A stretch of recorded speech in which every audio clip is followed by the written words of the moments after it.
Training ఏది తీసుకుంటున్నారు ఇప్పుడు? జావా ఫుల్ స్టాక్ కోర్స్ తీసుకున్నాను సార్. దాని మీద అవకాశాలు ఉన్నాయా? ఉన్నాయి సార్. ఎలాంటి అవకాశాలు ఉన్నాయని? సార్ అంటే సాఫ్ట్వేర్ డెవలపర్గా వెళ్ళొచ్చు అండ్ వేరే కోర్సుల కంటే కూడా జావా కోర్స్ తీసుకున్న వాళ్ళకి కొంచెం ఎక్కువ ఛాన్సెస్ ఉన్నాయి సార్. అంటే ఒక 100 జాబులు ఉంటే 50 జాబులు జావా పైన ఉన్నాయి, ఒక 30 జాబ్స్ పైథాన్ పైన ఉన్నాయి, ఇంకా మిగిలిన డేటా అనలిటిక్స్ అలాంటి జాబ్స్ అన్నీ కూడా ఒక 20 జాబ్స్ ఉన్నాయి అంతే సార్. అందుకు కొంచెం ఎక్కువ ప్రాబబిలిటీ ఉంది అనేది జావా తీసుకున్నాను సార్.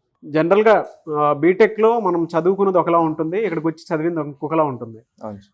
ఆ పాయింట్ ఆఫ్ వ్యూలో చూసినప్పుడు అక్కడికి ఇక్కడికి మీరు చూసినటువంటి డిఫరెన్స్ ఏంటి? అంటే మన కాన్సన్ట్రేషన్ సార్, అక్కడ పెద్దగా కాన్సన్ట్రేట్ చేయం కాబట్టి బీటెక్ లైఫ్ కాబట్టి చిల్ ఉంటాం, అక్కడ పెద్దగా పట్టించుకోము.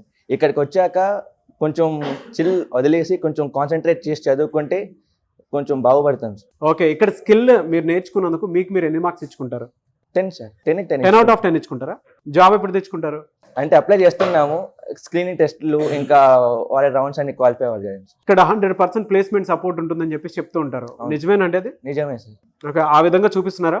అంటే మాకు ఒక పోర్టల్ ఉంటుంది సార్, మా కోడ్ అండ్ డెస్టినేషన్ వాళ్ళకి ఒక పోర్టల్ ఉంటుంది.